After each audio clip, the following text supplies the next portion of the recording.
had a brand new pair of pants. Let's go ahead and get situated, get started, please. The handle was kind of broken, so sometimes the cushion part would come down on the metal part. And the first day I wore my brand new pants, got cut on the gosh. It's horrible, man. You know, $75. Yeah, I know. 50. You know? Okay, sit down. Let's get started. Well, I was nice the first round. Anyway, let's call to order the September 10th, 2024 TPO Technical Committee. Do we have a quorum today? It appears we do. All right, introductions. We want to start with introductions. You, ma'am. I'm Nancy Welch. I'm sitting in for Karen Estes with Knox County CAC Transit. Welcome. I'm Laura Smith with the East Tennessee Development District for the East Tennessee RPOs. Dallas DeArmond, Knoxville, Knox County Planning. James Temple, Sevier County Planning. Chico Messer, Blount County. Brian Boone, City of Maryville Engineering and Public Works. Amy Brooks, Knoxville, Knox County Planning. Daryl Smith, Town of Farragut. Doug Burton, the TPO coordinator. Jack Walls, City of Loudoun County. Jim Snow, Knox County Engineering Public Works. Catherine Baldwin, Anderson County. Deanna Flincham, Knoxville Commuter Pool. Dakota Gentry, City of Alcoa. I'm Pat Downs with Knoxville Area Transit. I'm Chris Halley, sitting in for Tom Claybo at the City of Knoxville. Troy Everett, TDOT. Tina Whitaker, Lakeway. Mike Conger, TPO staff. Okay, thank you, everyone. Is there anyone on Zoom this morning? We have Kristen and Timothy from Stantec. Okay, welcome. Is there any amendments to the agenda? Okay, seeing none. List of common acronyms, going to pass on that one. Item number 2, let's go to the minutes from the July 9th, 2024 Technical Committee meeting. Has everyone had a chance to review those minutes? Any addendums or, all right, ask for a motion to approve. Motion to approve the minutes. Got a motion, a second. All those in favor say aye. Aye. Those opposed? Motion carries. Item number 3, TDOT Knoxville Regional TPO Memorandum of Agreement. TDOT staff. I'm going to take it from here, but we do have Stacy Morrison from TDOT and Troy who can chime in on this. Now, you may remember this already came before the Tech Committee and the Executive Board approved this in concept. At the time, we did not have a draft MOA to go over, and TDOT has provided it, and it's in your packet. But I kind of wanted just to go back over a couple things. The premise of this, remember, is it's important for us to always spend our federal highway program funds down in a timely manner. When we build up large balances, it could put Tennessee at risk at not being able to get other funds. Every August, the Federal Highway Administration does a redistribution or a reallocation of funds, and if you have high balances, you may not be able to participate in those extra funds. So that's the reason why we need to keep our balances low. They had gotten across the state the STPG very high, so Tennessee TDOT came and proposed a fund swap. And so, like I said, the executive board approved that in concept. So the MOA that's before you sets out the creation, the repayment, and the monitoring process for how these funds will be swapped. Now, this is setting it's setting a process in place that will be ongoing. I didn't quite understand that the first time. I thought it was a one-time deal. Some of the other staff thought, no, I understood it was an ongoing process. I just wanted to kind of put that out there. This puts the process in place. It doesn't mean they'll be doing funding swap every year, but if our balances start to go back up, then the process is in place for them to go ahead and do the swapping again, and they wouldn't have to come back in front of the Tech Committee and Executive Board again. So annually, what would happen under the MOA, TDOT and the TPO staff will evaluate the status of projects and the unobligated STPG funding balance. And then we would come forward to the Tech Committee and Executive Board and present to you any information that would say, hey, our balances are getting high and here's some potential projects that we could do a funding swap. So There will be no funds that, none of our funds would be spent outside of our area. If the funding swap occurs or, on different projects, it will all be in the TPO planning area and in a manner that's consistent with the TIP. And ultimately, then TDOT, when everything is finalized and we have a list, they would come back to the executive board to have them, adopt that funding swap and the projects that they would be used for. Next slide. So then, whenever the TPO would need those funds, upon notification, TDOT will return them back without delay. The MOA outlines that there are federal protections in place to ensure that the dollars will stay in our area and will be paid back. And like I said, they outline a monitoring process, so they'll be able to provide us real-time information and monthly updates to where our balances and the repayment status is. And then two other things they tagged on, which I think are pretty important, is over the years, it's always been a challenge to keep our balances low. So they want to commit to improving the local programs process to assist with the delivery of projects and the obligations of funds. And they also want to commit to working with the local sponsors to identify opportunities to successfully obligate and advance projects. The best way to keep the balances low is to keep projects moving. And I think TDOT's making a commitment to helping in any way possible to move projects along. So I think that's a good thing that, they're being proactive in that stance. So that kind of was the high points of the MOA. Like I said, I don't know if y'all have had, it was in your packet. I don't know if anyone had a chance to look at it or have any questions. I think as staff, we feel comfortable, recommending that, we approve this. Like I said, the executive board already approved it in concept, but since we have the specifics and time, we think we'll just take it forward to the executive board and let them see the details. I think Chattanooga's already approved it, and as Memphis also. Again, Stacy Morrison, TDOT Planning. Yes, Chattanooga has already adopted theirs. Memphis has already taken their action as well. Nashville, the technical committee has recommended it, and then the executive board will adopt it next week there. If there's any questions, I can try to answer them, or Stacy can try to answer them. Do you have any questions this morning? What's the value of the transfer, the funds? Do we know? What we're looking at currently, I don't know if correct. Like 60-something $million. I don't know the latest 68. I want to say 68. So for this particular year, it's about $68 million. And I think we have one big project they're looking at swapping it on. Recent request is 57 of that, and then I think there will be some additional funds that will be requested that will go to the advanced construction phase on the 640 project. So advanced construction on one of the relocated Alcoa Highway projects that's going to become a federalized project for funding. There's an additional request that we actually has kind of been sent in already. And then I believe there will be an additional request for some additional funds on 640. Okay, any more comments or questions to address? Okay, seeing none, I guess we'll ask for a motion to recommend to the full board for their approval. Need a motion? So moved. I need a second. Second. Any discussion? All those in favor, signify by saying aye. Aye. Those opposed, say no. Motion passes. Item number 4.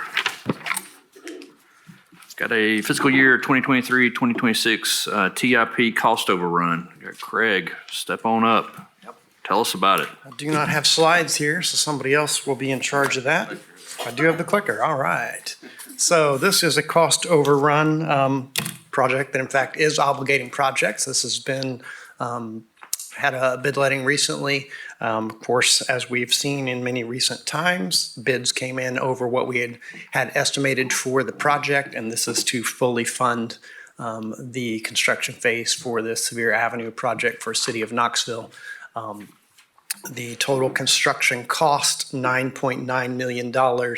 And there were some local funds that were on the project in order to kind of get it out to letting with a cost update that was initially resolved. This overrun total request is $1.5 million, but a federal share of 1.238 that you see represents 11.7% of the total project cost. Indicator on the cost overrun process that are approved here locally. It represents, those are approved by technical committee if the project is an increase of over 25% of the total cost or an increase of over $500,000 in federal funds controlled by this body. This one doesn't meet the percentage threshold, but it does meet that federal share threshold when we're increasing it by $1.2 million.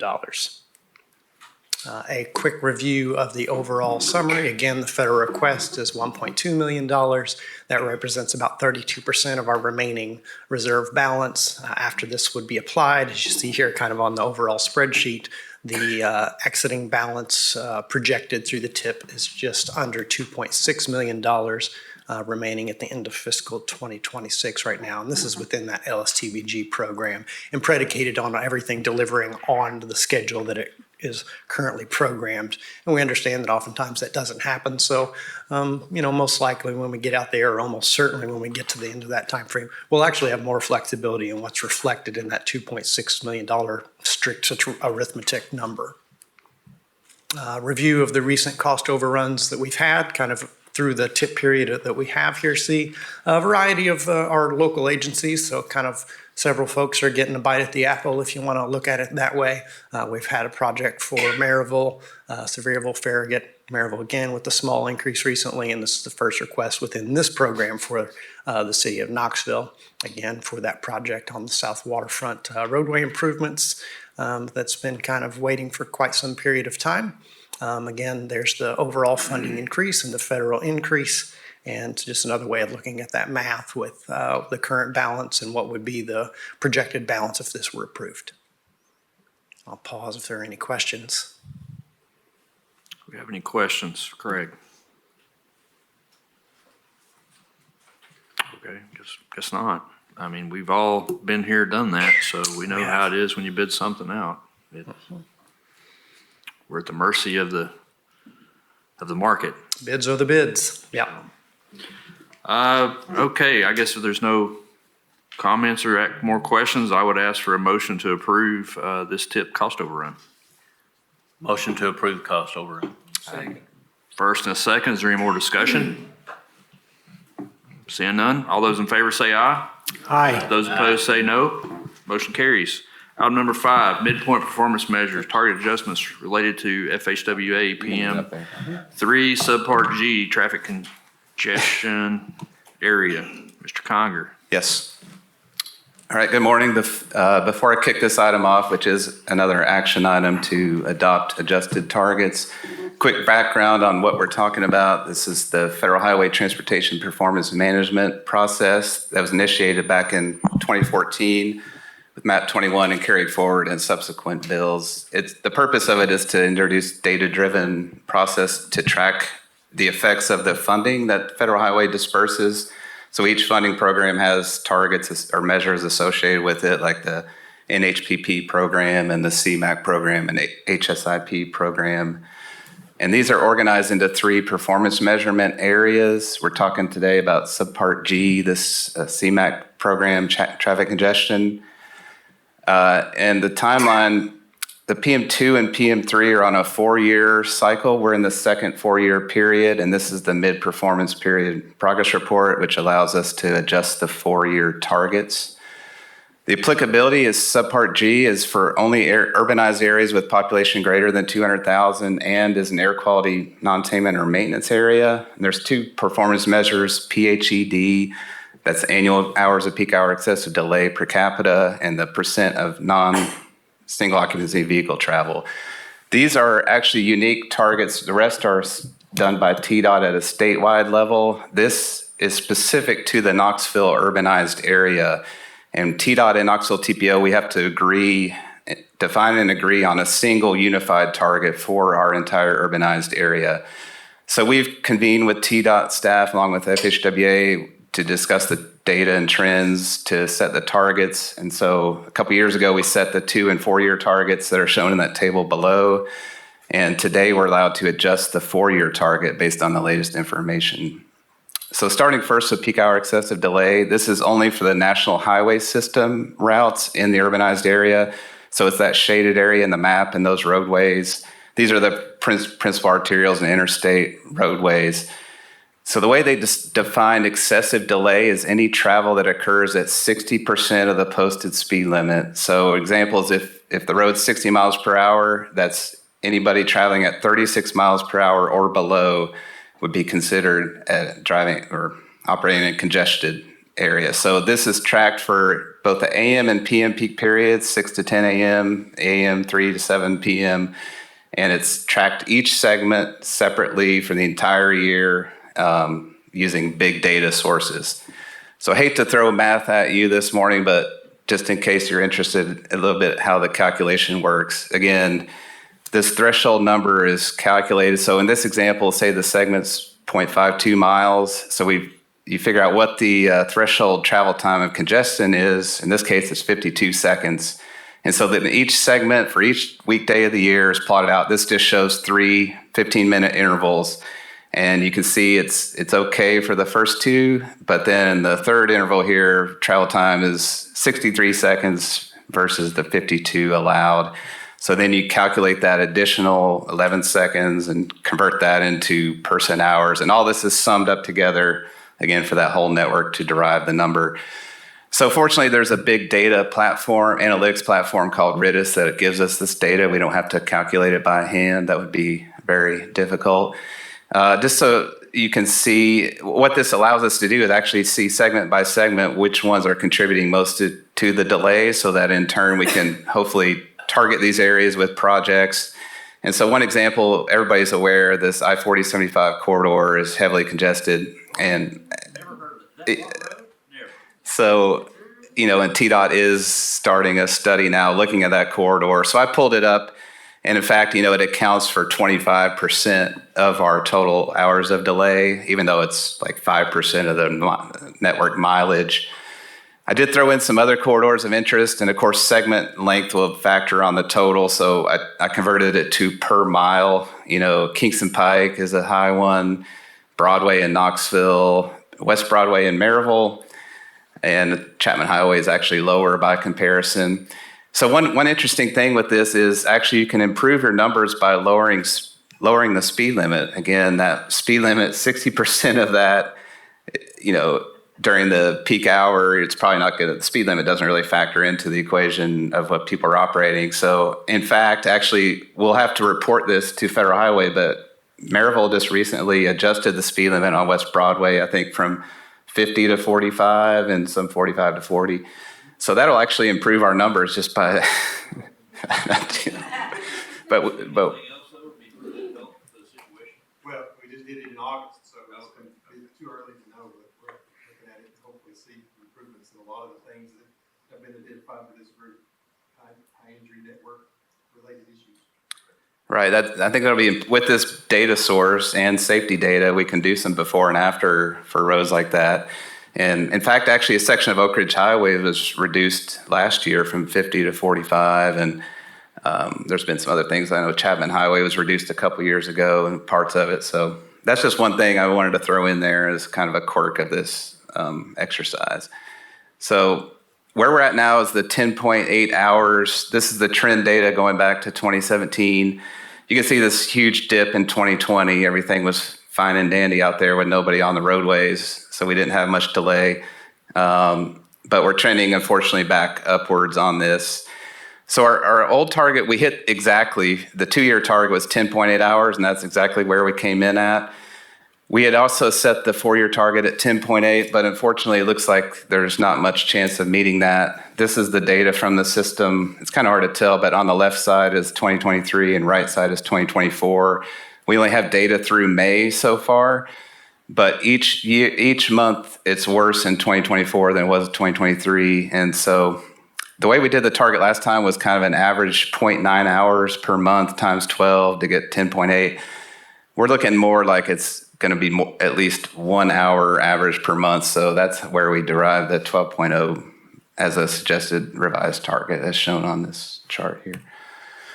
So that's the PHED. The other target is percent non-single occupancy vehicle. So this is sort of a bad news, good news situation. It's getting bad on worse on PHED, but better on percent non-single occupancy vehicle.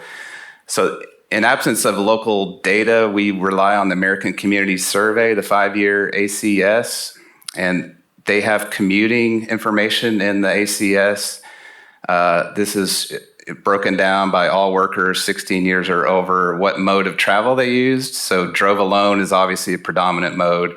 And these are, I picked 1 year pre-pandemic, and then the most recent is 2022. And these are 5-year averages again. So 2018 through 2022 in that example. But so pre-pandemic, you can see really the thing to point out here is this work from home category.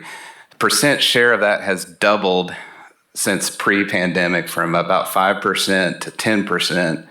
And so this number down here is just the total amount minus the drove alone number. And that's what we're tracking for this performance measure. So you can see that work from home is the predominant reason why we've increased the share of non-SOV travel.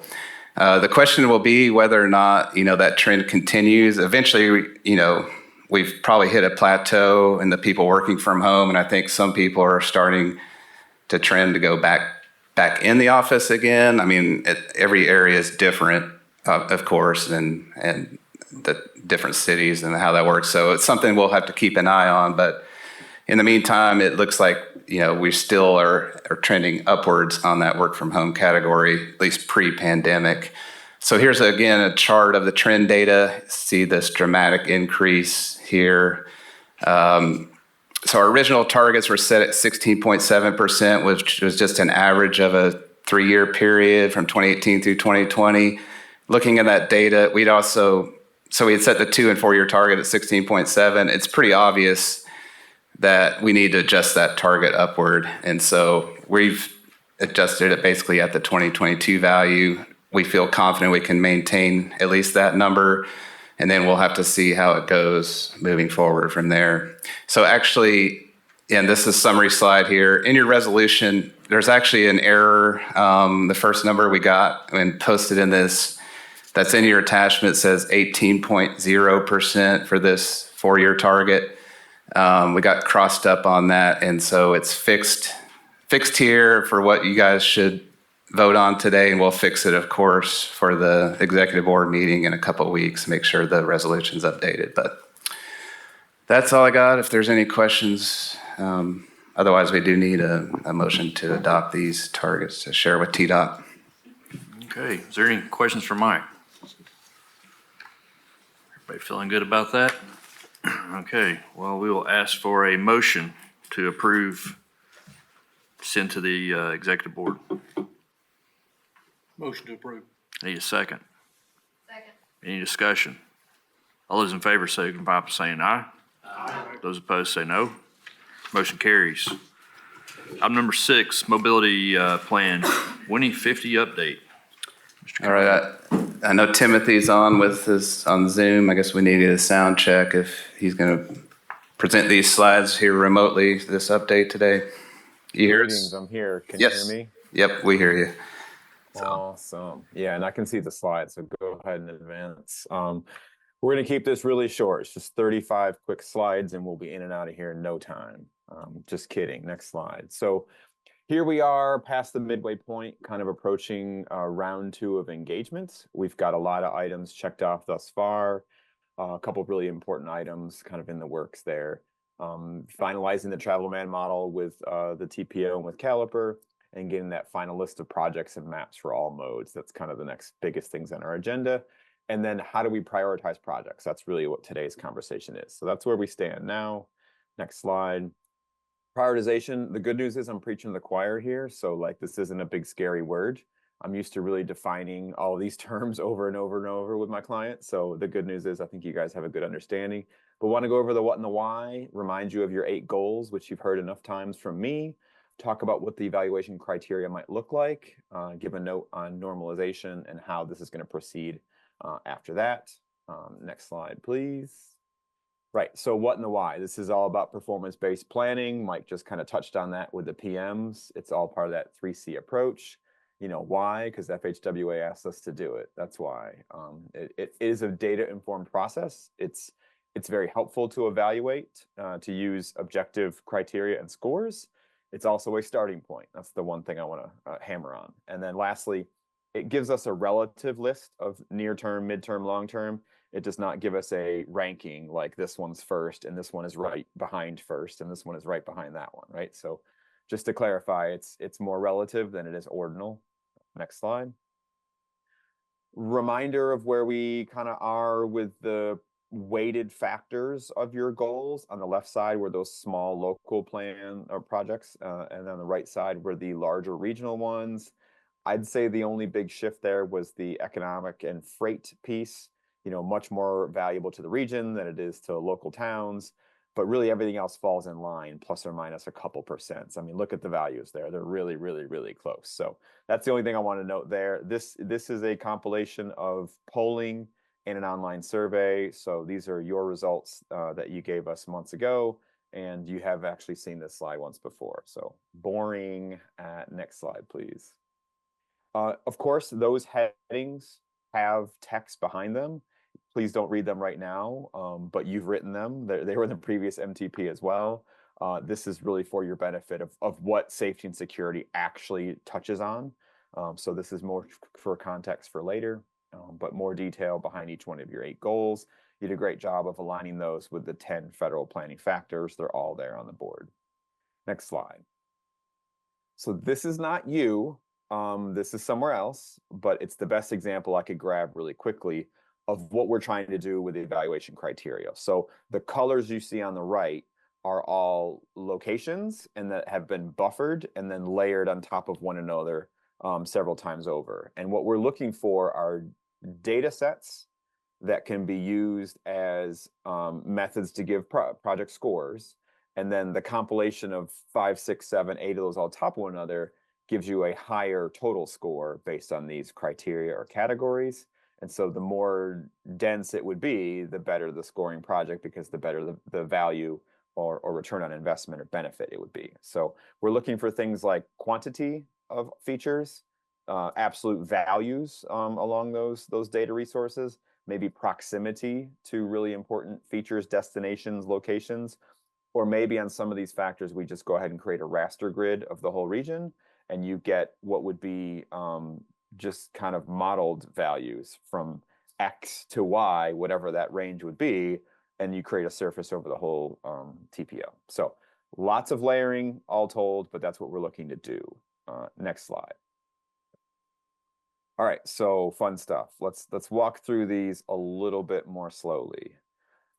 So we can use lots of different data sources for this evaluation. Under the safety and security, we believe the options start with your safety action plan developed a predictive measure output for all TPO roads.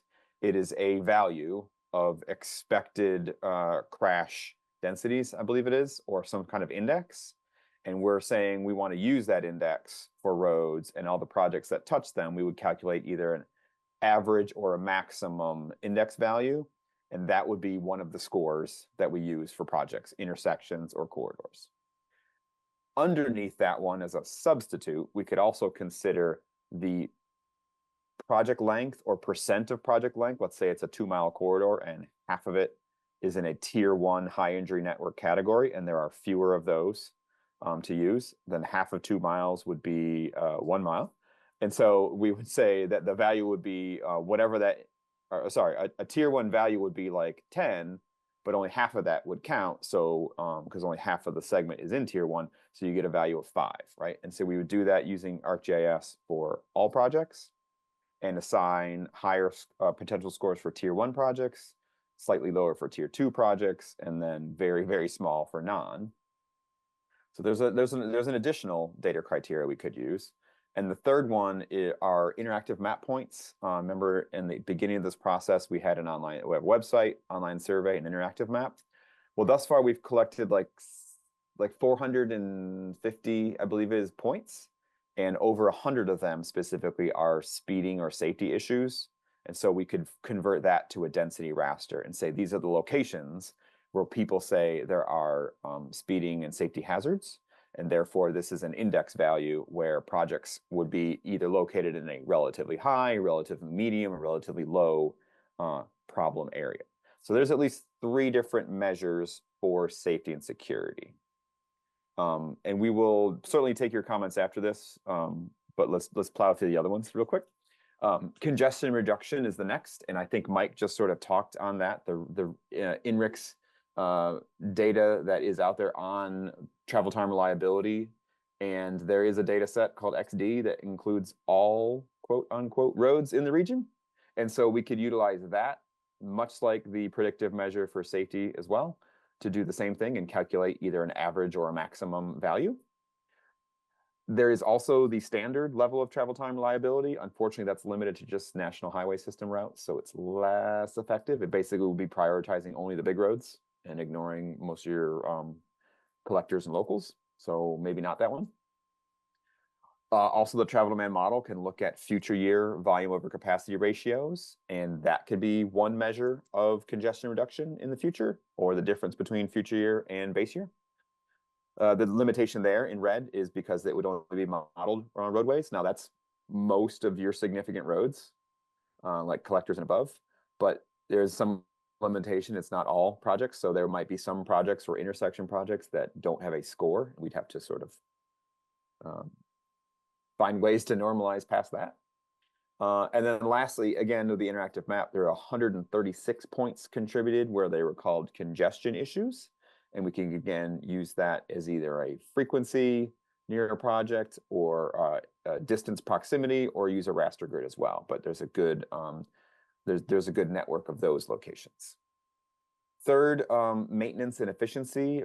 This starts with critical bridge locations, either designated as poor or critical. This would be statewide available data from TDOT. There also might be some TDOT pavement condition data we can get our hands on that would be limited to TDOT roadways, probably. So there's one kind of data limitation for that guy. Mike mentioned something called a pavement condition index, or PCI. If anybody has their hands on that data set, please send it along. Love to see what it looks like. Maybe that is a part of it, or that is the resource. And then lastly, we did ask in the interactive map for maintenance issues. There are a lot fewer of them, only 25, but we could do the same thing with proximity, or creating a raster grid as well, and create a data source there to utilize. I'm trying to use the data that we collected for the project to help us prioritize the projects, right? So double counting. Fourth one, health and the environment. This one gets a little bit more challenging. How do you measure health? There's actually 1,000 different ways. But in transportation, maybe that's about connecting with existing high quality bikeway, pedway facilities. So what's already on the ground and built. Or number 2, if it avoids a potential impact with something that is a positive net benefit on your health, whether that's critical environmental resources or parks or things like that, open space. And so we could have proximity, but this one will be inverse. The closest you are to this resource, if it's a roadway widening, you have a negative effect on that resource. If it's a bike ped multimodal improvement, you have a positive effect on the score. Next one, we're halfway through these. Next slide, please. Equitable access. So similar to you already have your priority population by, I believe it's tract level. And so, or maybe it's block group. I do see block group there. And so we could use that index. Remember that was like cultural and housing and something else, and transportation. The index is all of them combined. So we probably use the index value. And if your project is within multiple block groups, we would get a percent of project length and get an average score. We also have things like schools, recreation areas, parks, and other resources like that we could utilize and do proximity of distance. So we do a 1 mile buffer, a half-mile buffer, a quarter-mile buffer, and get a value there. We could also consider using those resources and, again, creating a raster grid, which then takes the scalable threshold distances to a different level. Next are more options or mode choice. So again, proximity to bikeway, pedway, transit service areas, or even if it's a multimodal project improvement by any type, we would assign weighted population density. So not just like a value of 50, but like if your values could then be applied to the population density around you, it would be more like per capita. So trying to find a measure to not just geographic location, but density of that geographic location regarding different mode choices. Next one would be connecting to existing service areas and just kind of buffering existing routes or stops by a certain distance and getting more scores based on those special areas, right? So in very rural areas where there is not transit service, you would get very few points. And then in more dense serviced areas serviced by transit or even serviced by microtransit, you would get much higher points. Lastly, we did ask Interactive Map about barriers to walking and biking, and we had 132 of those. I believe that was the second highest one contributed. That more people mentioned congestion locations than barriers to biking and walking. But similarly, we could convert that to a raster.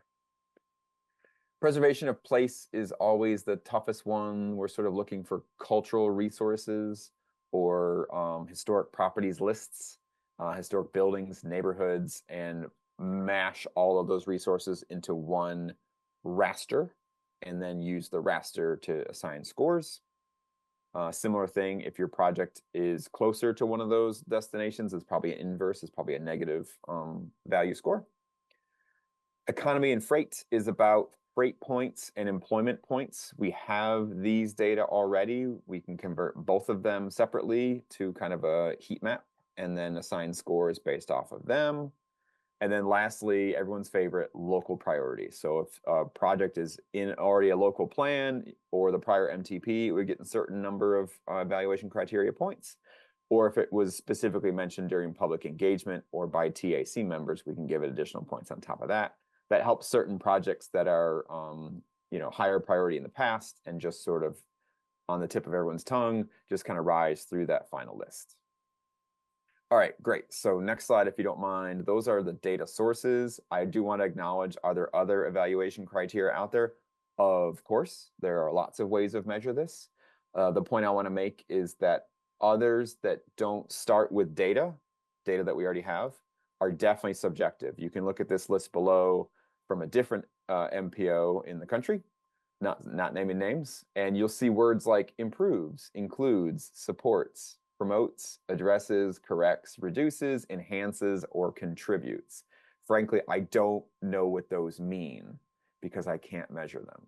So they are valuable when talking about qualitative criteria, but really, really, really difficult to implement for quantitative. So I would steer us away from those and towards things with data we do have and objective measures that we can actually quantify over time, right? And the more categories there are, the more opportunities there are to assign points. And at some point, you're just assigning points for any reason, and then all the projects become equally valued again. So you kind of want to find the fewest criteria that make the most amount of sense. Otherwise, it just ends up equaling out in the wash. But you guys are data people as well, so you understand. Next, right. So let's talk about normalization. A little boring, a little in the weeds, but basically trying to get all of these criteria onto the same scale. So the value column could range anywhere from A to B, but the normalized value would always be from 1 to 10. So the chart on the right shows you that it doesn't matter what the value was to start with. There will be 10s in gray. There will be 9s in blue. In this example, there are no 8s and there are no 7s. There will be 6s in orange. There will be 5s in green, and so on and so on. And so basically, you're saying there's the normalized function is saying everything around the 10% percentile will get a 1. Everything around the 90th percentile will get a 9, and everything else in between. So the distribution becomes pretty standard, pretty regular. That's what normalization does graphically. Next, and that's all Excel spreadsheets because they're fun. This is a different way of saying the exact same thing. On the left side are the normalized scores. You see a lot of 1s and 3s and 5s and 10s and whatnot. On the right side in the weighted scores, those have the weights per category applied to them. And again, this example is not your specific weights. There was only 7 in this one. And the weights are up top, 21%, 16%, 15%. So we took the average score from the left for all of each category, weighted it by the percent across the top to get much more specified scores. And then we summed them all up of each of them together into the total score and sorted descending. The highest ranking project there had a score of 76, and that was very high, and then sort it from there. It gives you that relative score ranking from high to low, but doesn't say that's the first project, because then we take this list of projects back to the TAC and allow you guys to move and shuffle and adjust projects, because what's the point of an objective criteria if you can't subjectively change it in the end, right? And I say that tongue in cheek, but there's always subjective decisions made. So we believe the evaluation criteria is a starting point. We believe it's defendable. We believe it satisfies FHWA, and then your local adjustment factors come into play after that, and that's totally acceptable. So next slide and final slide is that you review the sorted list. You'll make your manual adjustments. They are in fact encouraged, because as a planner, I like to remind people that we plan in pencil. We don't plan in pen. It's totally fine. Everything is a work in progress. We're adjusting and modifying as we go along, not making it up.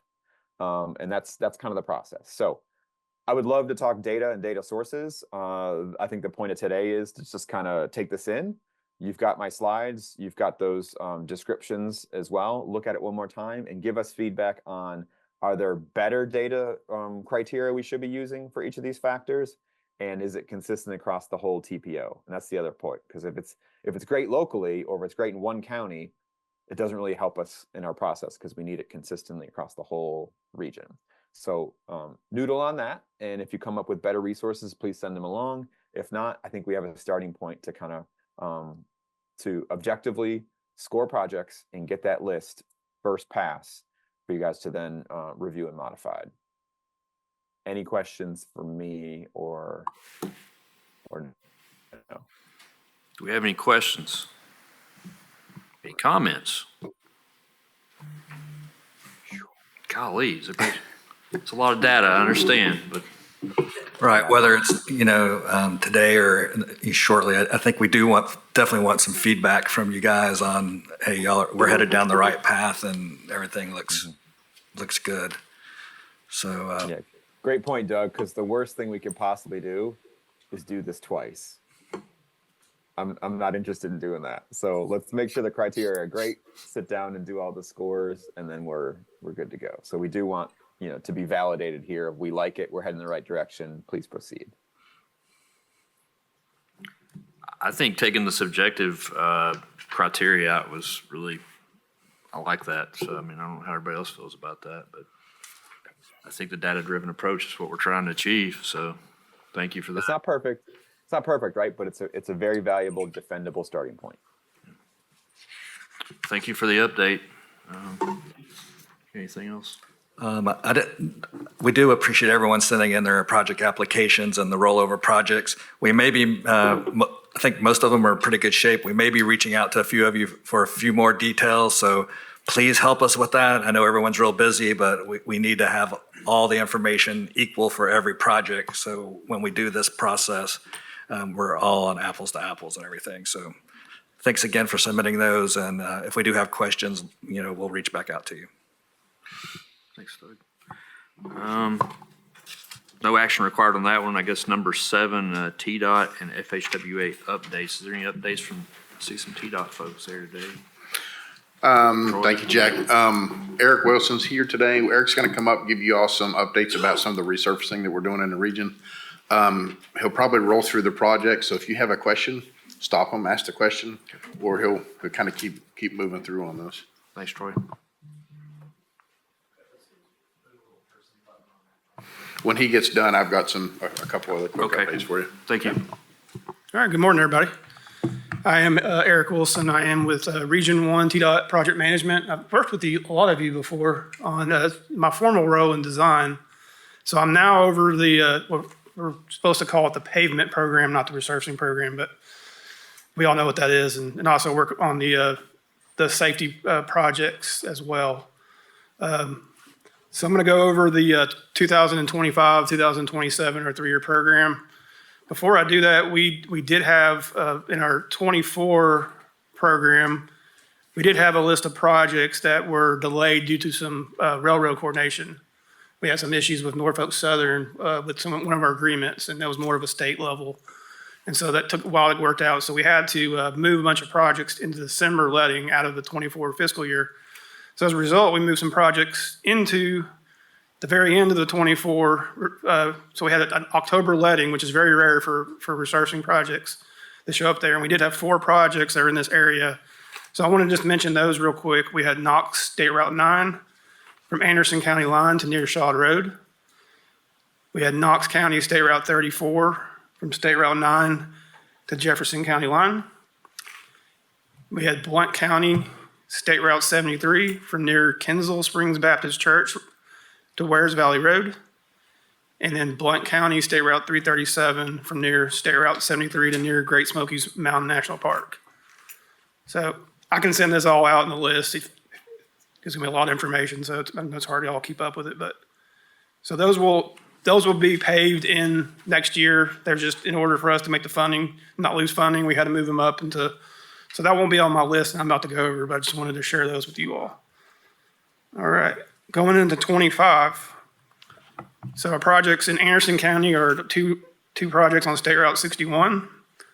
First section is from near Clinch River Bridge to near Buffalo Road. And then also from State Route 62 to State Route 95. In Blount County, we have State Route 336 from near State Route 33 to near Reagan Mill Road. 2 projects in Knox County, Knox State Route 33, right there in Fountain City from near Rose Avenue to Regal Lane. Knox State Route 1, right here, right outside here on Magnolia from near Historic Preservation Drive to State Route 168. I do want to mention on that one, there is some railroad coordination needed on that. So we have to purchase some right of way. There's some property that's underneath the James White Parkway viaduct, the bridges there. That's the Norfolk Southern's kind of using that to kind of part of the agreement. We have to work on some basically buying the property back from, it was an old railroad line. So there is a chance that one can move out, but we're working through that right now. Hopefully we'll keep that in the fiscal year. Loudoun County, we have 2 sections on State Route 72.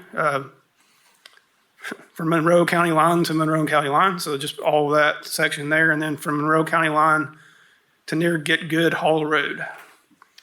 Love that name.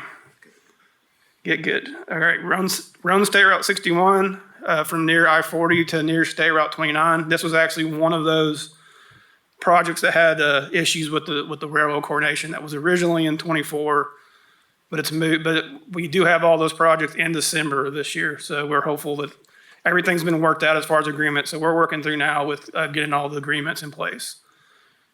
And then in Roane County, we have 2 sections of State Route 1 from near State Route 29 to near State Route 61. And then also on the other side of Rockwood from near State Route 326 to near Loudoun County line. In Sevier County, we have State Route 35 from near Bridge over Little Pigeon River to near Sims Road. And that's not actually, I don't believe that's actually in the TPO area, but I did want to mention that that's that section there just east of Sevierville. And we are working with, in our project, we're actually going to restrike that to 3 lanes. It's currently only a 2-lane road. So we're doing some, in the paving there, we have wide shoulders there. So we're actually going to work on getting that center turn lane in there. Sevier County State Route 339 from near Old Newport Highway to Cobb County line. And that closes out our 25 projects. Going into 26, we have Anderson County State Route 95 from Roane County line to near West Vanderbilt Drive. Anderson State Route 9 from I-75 to near Industrial Park Road. Anderson State Route 116. That is actually a section that was a previous project that we had to exclude the crossing there over the railroad because this is when a lot of our agreement changed in 2019. We had, I guess, a statewide audit, and they determined that we were required when we go through resurface, we didn't have a previous agreement with the railroad that we had to go through and actually purchase right away from them. So the FHWA allowed us a 1 year where we could exclude that section and keep those paving projects in that year, and then we would come back later once we worked on the agreement. So that's just a little section there. That's, if you're familiar with that area, that's the section that's not paved now. Blount 35 from near State Route 115 to near Ellis Avenue. Blount State Route 33 from near Clarks Grove Road to Knox County line. Another section of Blunt State Route 33 from near State Route 35 to Clarks Grove Road. So those are two projects adjacent to each other. Knox State Route 9 from near Shaw Road to near I-640. Knox State Route 62 from near State Route 162 to near Beaver Ridge Road. So that's Oak Ridge Highway. Knox State Route 9 from near State Route 168 to near Strawberry Plains Road. Knox State Route 33 from near State Route 71 to near Central Street. I think that's one that's been around for a while. We've had a lot, there's some pretty heavy railroad coordination with that bridge over CSX Railroad that we've been working through on that. Knox State Route 33 from Blount County line to near State Route 71. That's the section that has the railroad. Let's see here. Loudoun County State Route 2 from near North Street to near State Route 73. Another section of Loudoun State Route 2 from near Angle Road to near North Street. Roane County State Route 304 from near Megas County line to near State Route 58. Sevier State Route 71 from the Smoky Mountain Park boundary to Dudley Creek. And then going to 27, Anderson State Route 61 from Roane County line to State Route 62. Anderson State Route 170 from State Route 71 to Union County line. Blount County State Route 73 from near Loudoun County line to near State Route 335. Two sections of State Route 335 in Blount County is from near State Route 73 to near State Route 34. And then we have another one of those sections that was excluded because of a railroad crossing from log mile 2.31 to log mile 2.43. So and y'all probably know Randy Bustler, he's now the program manager, and what he's done in the past is just been waiting for a project that he can bundle those with, because we obviously can't pave a tenth of a mile section in just one project. So that's why some of these have gone, we're 5 years out now, we're just now getting those paved. Knox State Route 9 from near Strawberry Plains Road to Sevier County line. Knox State Route 169 from near Cedar Bluff Road to near Wise Garber Road. Knox State Route 331 from State Route 131 to State Route 61. Loudoun County State Route 95 in Loudoun County from State Route 73 to near Roane County line. Roane State Route 330 from State Route 61 to near Anderson County line. Roane State Route 72 from Loudoun County line to State Route 58. And finally, Sevier County, we have State Route 449 from near Centerview Road to State Route 35, and then Sevier 139 from State Route 9 to State Route 66. I know that's a lot of information, but we have any questions? And you're gonna get that. I'm sure you guys all got that down. We appreciate the update, though, for sure. Yeah, what was okay, I'll do a quiz now. So, one of the important things to note is there is some opportunity to work with TDOT before these are done to, potentially look at some striping changes and whatnot. And Will Rogers chimed into the chat. I don't know if that's part of what you were referencing, Will. If you're online, you can. I wasn't sure if you wanted to actually speak or just. Hey, yeah, I mentioned this at the MPO meeting, but there's a project scoping guide which introduces 5 context classifications like rural, urban core, and so on. And in the future, TDOT is going to label the whole state with these 5 classifications, and then we're going to need the MPO and city to tell us. Right now, we call this suburban based on different data. Do you want it to stay suburban, or do you project that this is going to grow with population and employment? It's going to be urban someday. If it's going to go from suburban to urban, then TDOT is going to design that state route as an urban road with, say, sidewalks and things like that. So the context is going to drive how the road's designed, so that instead of state route coming from rural Knox County into downtown, it's not the exact same cross section. It'll evolve as it moves through different contexts. So just keep an eye on that. I'd love to present on that next spring once it's out and people have questions, and I can help teach other or advise. Okay, so that's not directly related to the resurfacing thing. That's somewhat separate, but just wanted to mention that. I know City of Knoxville's been working with you on the Hall of Fame Drive and Magnolia. things like that with some potential changes, striping out a left turn lane for a bike lane, stuff like that. So we'll get the list to you guys. Yeah, so I guess one important thing I want to mention is that we also work, they're not directly in the resurfacing projects anymore, but we do have a curb ramp contract, which is our sidewalks where they cross intersections. We do upgrade those as part of the resurfacing program. They're the same funding, so we do work on that separately, and we have worked with, I know we worked with City of Knoxville before on identifying maybe some potential for some enhanced pedestrian crossings or areas we're having, issues where some crosswalks could help, or possibly some, some kind of like a rapid flashing beacon or some kind of signal system to do it. And this is a great opportunity. We've already have our projects for 25, the curb ramp projects already been implemented, but for 26 and 27, if y'all do have areas where you are seeing, pedestrian issues, get with me and we can work on evaluating that and see if we can handle that either so we do the actual curb ramp concrete work in the curb ramp contract, and then we come back with the resurfacing project and do the crosswalks and the striping. So we're really working on that and trying to help with the transition plans as we can. Good. More questions? So all the mayors would have received, and a lot of you all should have received notification from us as well. Rhonda Sawyer sent that out for TDOT for Region 1. With this specific information only for your jurisdiction. So Jim, you should have got all the Knox County stuff. If you didn't, let me know, but I know your mayor got it too. But that goes for all of you. So that list has been broken down with maps specifically for your jurisdiction to give your information. And the biggest part about that, the other part, in addition to the, the potential for a road diet or the relining it, if you know that you've got heavy, repairs being made underneath those utilities, we'll work around and try to coordinate those dates with you so you're not digging them up right after we get them resurfaced or paved. So that's the other heavy part about this. We already ran into at least one.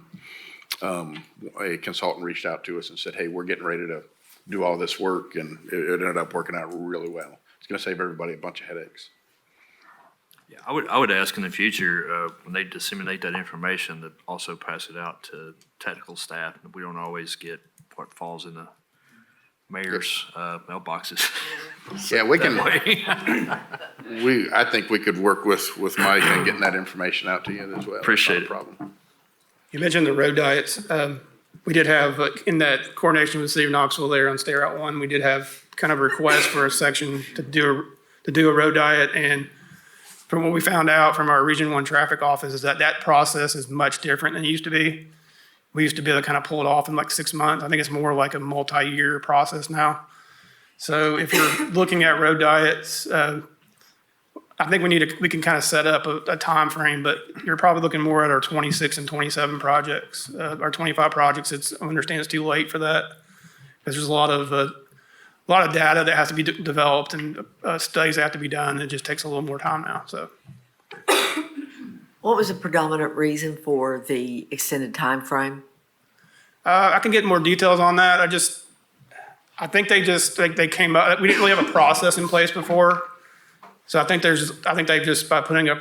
And I think there may have to be some environmental studies that have to be done. I'm not exactly sure. We didn't. For doing a road diet.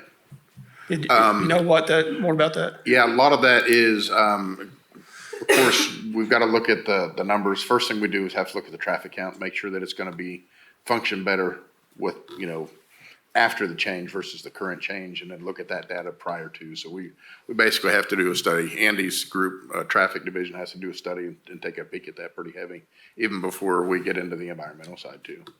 But making sure that it's going to function well. If we go from 4 lanes to 3, with, let's say, bike lanes or on-street parking, something like that, depends on what we have. Most of the time, if you've got 4 lanes running in opposite directions with no turn lanes, your inside lanes are your turn lanes. And looking at that with safety, reducing crashes, that sort of stuff. But that's all in our, we've got documents out on that are very specific about that.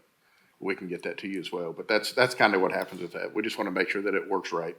And then if the traffic count's too high, then we would have hard, you can't drop capacity.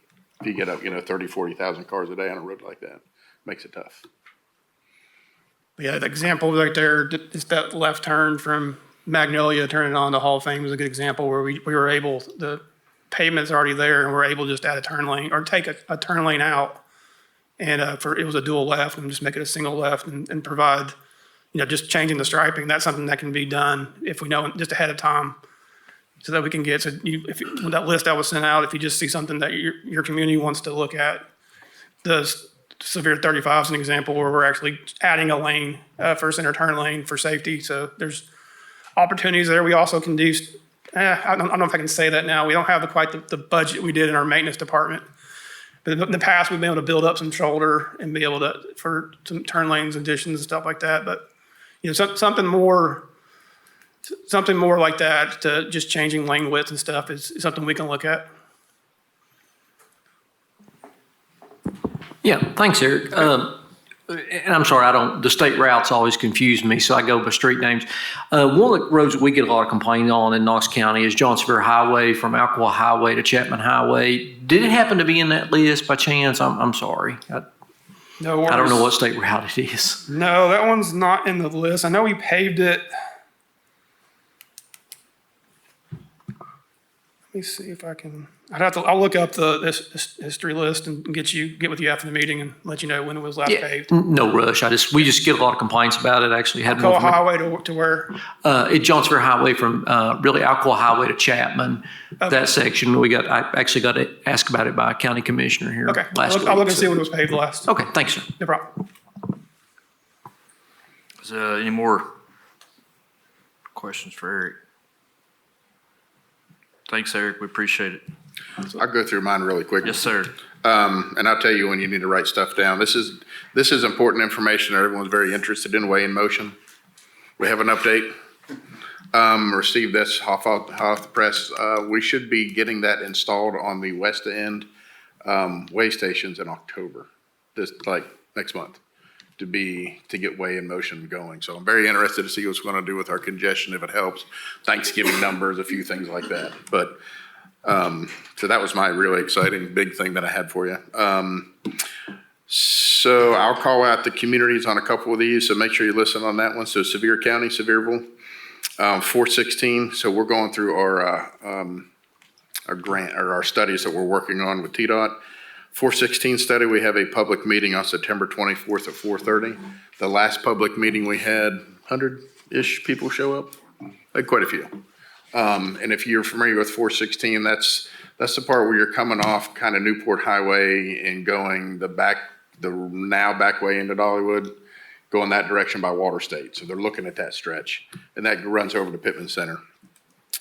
Blount County, Alcoa, Maryville. So Alcoa Hall study, there is an October 2nd meeting, 4:30. Kingston, that is a federal build grant.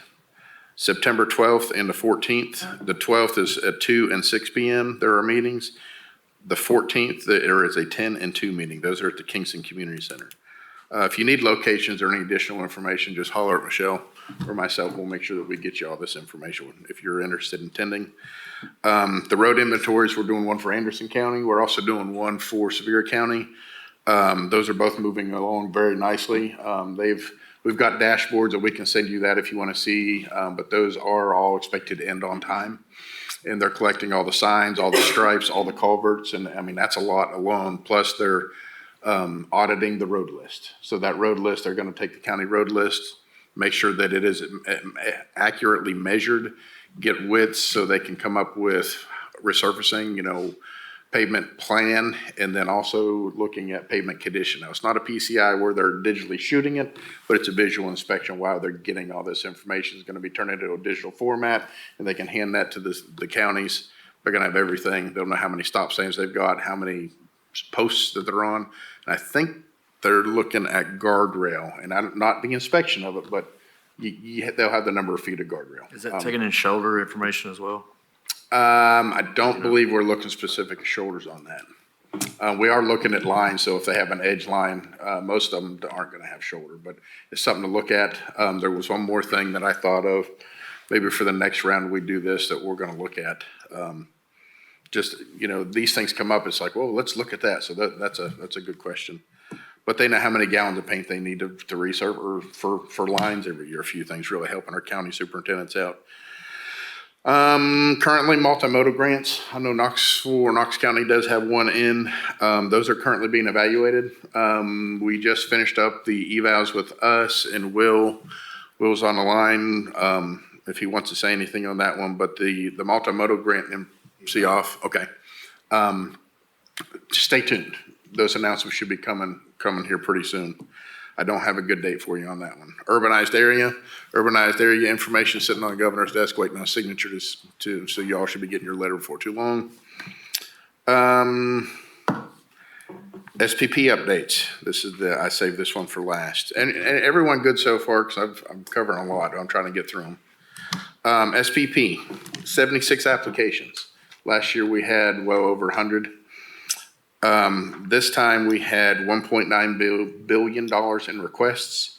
We had $1.5 billion in commitments to work with those. So we are very, very pleased. Headquarters have been very pleased with that. Last time it was very lopsided. We had several $1 billion and like 300 million or something like that in commitments. This year it is much better. That will be looked at. Of course, that'll be rolled into the review, and we should hear something maybe in December on that one. That has to go up through the state legislature and be passed. The MPOs and RPOs should be hearing more about this as this is being more developed, but that's the very preliminary numbers that we have on that right now. There was a very large section of those that came out of Nashville. So every other region, I think we had maybe 7 for this MPO. That was put in, and that's the extent of what I know about them. But 7 here. The Tri-Cities were very thin, maybe 1 or 2 up in that area, and it was kind of all the other MPOs were kind of in that, and then we had like about half of them came out of the Nashville region. So that's kind of where we're at. Any other questions or information? Oh, TAP is, our TAP grants are open. They're due October 4th for anyone interested in that funding source. Always keep an eye on the funding source as well, that the TPOt grant funding database. Keep your eye on that. That is updated and information, and that's Michelle's brainchild. And if we're missing anything on that, let us know. The only other thing I'm going to add in, and I mentioned it to a couple of y'all earlier, all that data that they were talking about on that plan, if y'all have to work on a plan anytime soon, we have that data and we can work with you on that. The Interx data, streetlight data for an origin destination study, the Bluetooth information talking about delays, we have that and we are willing to share. Just let us know. The MP already has access to that and we can help you with that as well. Mr. Chairman, that's all I have at this time. All right, thank you. Any updates from FHWA do we know of? Doug? No? All right, item number 8, other business. We've got an executive board meeting, looks like Wednesday, September 25th here. Got a correction on them. Oh, correction, what? On the technical committee, you can see up on the thing, I haven't read, it's actually going to be on October 15th. October 8th is fall break for most of the school systems here, so we had already moved it. I just failed to catch it. So that will not be the second Tuesday. It'll be the third Tuesday. So be sure you note that in your calendar. I have a few other things real quick. Okay, go ahead. Just real quick, we did want to congratulate the city of Knoxville. I don't know if you saw in the paper, they've had a Safe Street and Roads for All SS4A grant, $17.8 million in federal dollars. When you add the city dollars, it's $22 million. And it feeds into part of their Safer Knoxville 2.0, their Vision Zero plan, mainly be on Chapman Highway from Blunt Avenue to Woodlawn Pike. And that would all hopefully include sidewalks, shared ped, back path, ped signals, medians. And then KCDC also here in Knoxville got $1.7 million to improve pedestrian access in the Beaumont Western Heights neighborhood, or what they're calling Transforming Western Plan. So we want to congratulate both of those. That's exciting. It's good to see money coming into our area. Right. Then I have two things real quick. Timothy mentioned it. We're looking like we're going to have our second round of public engagement for the mobility plan in October, somewhere in the middle. So it won't be the spring break week, but we might be reaching out to a few of you to either help push the word out or maybe help us set up some room or locations. And then also, you may remember we've updated you from time to time. The TPO, Knox Planning, the city of Knoxville are working on a project called Breathe. It's to help reduce greenhouse gases in the region. Some of you are already plugged in some working groups and are some signatories on the project, but we will be doing some additional outreach in October also. So keep an eye out for any emails about that. We're doing some surveys. If you get any of those, be sure you help push those out to some of your people in your area and stuff. So we really appreciate that help. So keep an eye out for that. Okay, thank you, Doug. Number 9, public comment. Anybody sign up for public comment? None? Okay, well, number 10 is adjournment. Need a motion to adjourn. Motion to adjourn. Need a second. Let's get out of here. All those in favor? All right, carries. Good day.